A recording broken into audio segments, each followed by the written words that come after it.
खबर राजनीति से हो या फिर सामाजिक सरोकार की, घटना दुर्घटना हो या फिर भ्रष्टाचार का मामला, जनता के मुद्दे और कानून व्यवस्था से जुड़ी हर खबर, गांव से लेकर शहर तक देखिए सच्ची खबर, पक्की खबर सिर्फ बक्सर खबर पर, क्योंकि हम हैं दर्शकों और पाठकों की पहली पसंद। नमस्कार, आप देखना शुरू कर चुके हैं बक्सर खबर डेली बुलेटिन में आपका स्वागत है। न्यूज़ बुलेटिन के स्पॉन्सर हैं आरके ज्वेलर्स, आकर्षक आभूषणों के विश्वसनीय विक्रेता, यमुना चौक, बक्सर। खबरें विस्तार से के प्रायोजक हैं Allen Solly, PP road, church market, Buxar. Kamdhenu Nex, नए जमाने की मजबूत सरिया। जिंदल पैंथर सीमेंट एवं सरिया के मुख्य विक्रेता गंगा सागर बिल्डिंग मटेरियल, गोलंबर, बक्सर एवं सिमरी। संपर्क करें नीचे दिए गए इन नंबरों पर। आज 26 सितंबर से नवरात्रि प्रारंभ हो गई है। जानकारों के अनुसार इस बार 9 दिनों का नवरात्र होगा। किसी तिथि में कटौती नहीं होगी। कलश स्थापना का मुहूर्त सोमवार को सुबह 9 बजे से शाम 6 बजे तक का होगा।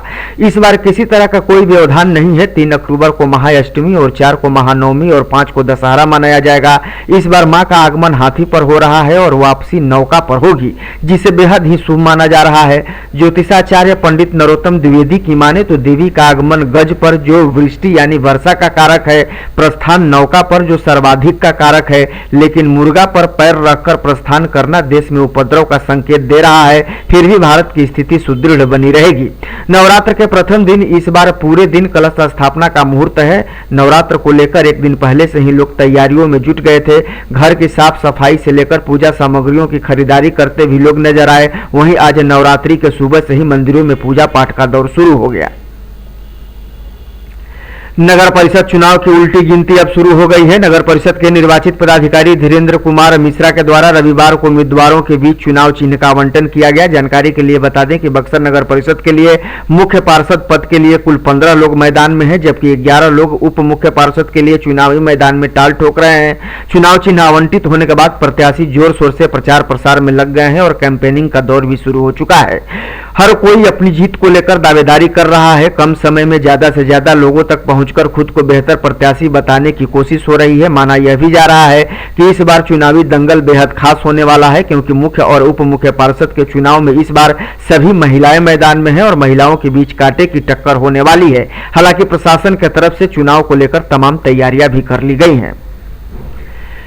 शहर के पुलिस चौकी स्थित घंटा घर अब रोशनी से जगमगाने लगा है। साथ ही साथ यहां लगी घड़ी भी टिक टिक कर चलने लगी है। दरअसल बरसों से यह घड़ी बंद थी, जिसको लेकर तरह तरह की चर्चाएं होती रहती थीं और घड़ी को चालू कराने को लेकर कई बार प्रयास भी किए जा चुके हैं।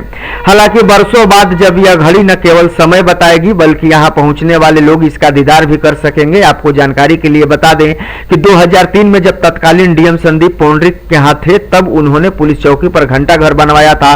उस वक्त यहाँ न तो वीर कुंवर सिंह की प्रतिमा लगी थी और न ही मॉडल थाना बना था। हालांकि बस स्टैंड तो जिला बनने के साथ ही यहाँ से हट गया, लेकिन यहाँ बनाए गए घंटा घर की घड़ी बरसों से बंद पड़ी थी, जो अब चल पड़ी है। स्थानीय लोगों ने बताया कि 24 तारीख से यहाँ की घड़ी ने काम करना शुरू कर दिया है। अब संभव है कि दशहरा घूमने वाले लोग भी इसका दीदार कर सकेंगे। शादीशुदा महिला शनिवार की शाम आग से झुलस गई। घटना मुफस्सिल थाना क्षेत्र के कमरपुर गांव की बताई जाती है।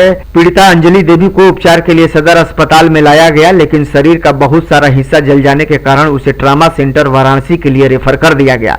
पुलिस को सूचना मिली थी कि वह भी अस्पताल पहुंची, लेकिन तब तक परिजन उसे लेकर वाराणसी के लिए निकल चुके थे। पूछताछ में पता चला है कि अभी तक महिला का बयान दर्ज नहीं हो पाया है। वहीं सूत्रों की माने तो अंजलि कह रही थी कि उसके पति सूर्यदेव नारायण का दूसरे महिला के साथ अवैध संबंध है। इसी को लेकर दोनों के बीच अक्सर अनबन होती रहती थी। शनिवार को उसने जब इसका विरोध किया तो उसके पति ने उसके साथ मारपीट की और फिर उसे आग के हवाले कर दिया। अंजलि मूल रूप से उत्तर प्रदेश के जिला गाजीपुर अंतर्गत योगा मुसहरी गांव की रहने वाली बताई जाती है। उसकी शादी वर्ष 2021 में कमरपुर गांव निवासी सूर्यदेव के साथ हुई थी। इस घटना को लेकर गांव और आसपास के इलाकों में चर्चाओं का बाजार गर्म है। अब देखने वाली बात यह होगी कि इस मामले को लेकर शिकायत मिलने के बाद पुलिस क्या कुछ कार्रवाई करती है। सरकार द्वारा राशन वितरण में पारदर्शिता लाने के उद्देश्य से जन वितरण प्रणाली दुकानों को पॉइंट ऑफ सेल यानी कि ई पोस मशीन लगाई गई ताकि कालाबाजारी और भ्रष्टाचार को रोका जा सके। लेकिन ई पोस मशीन में सर्वर की समस्या वितरण प्रणाली में बड़ी बाधा बनने लगी है। वितरण शुरू होते ही प्रतिदिन तकनीकी समस्या उत्पन्न हो जाती है, जिसके चलते अनाज लाभुकों को डीलरों के कई बार चक्कर लगाने पड़ते हैं। पिछले 2 दिनों से ई पोस मशीन का लिंक फेल होने के कारण सभी जन वितरण दुकानदारों पर राशन लेने आए उपभोक्ताओं को निराश होकर वापस लौटना पड़ा। बताया जाता है कि वितरण शुरू होते ही सर्वर गायब हो जाता है। E POS machine request not founded लिखने लगता है। ऐसे में कार्ड धारकों को राशन के लिए घंटे भर ही नहीं बल्कि 1 से 2 दिनों तक का भी इंतजार करना पड़ता है। धारकों पीडीएस दुकानदार परेशान है। इस मामले को लेकर कई बार विभाग से शिकायत की गई है, लेकिन इसका ठोस निदान अभी तक नहीं निकल पाया है।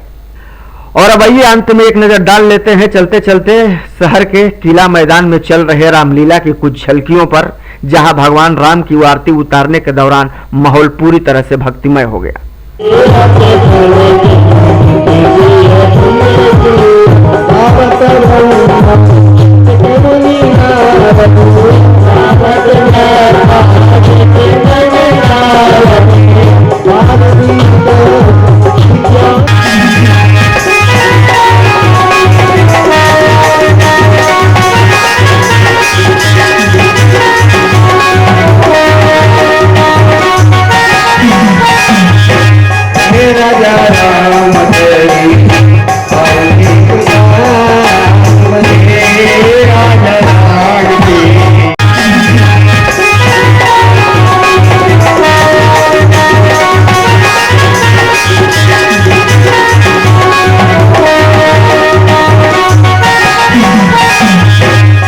राजा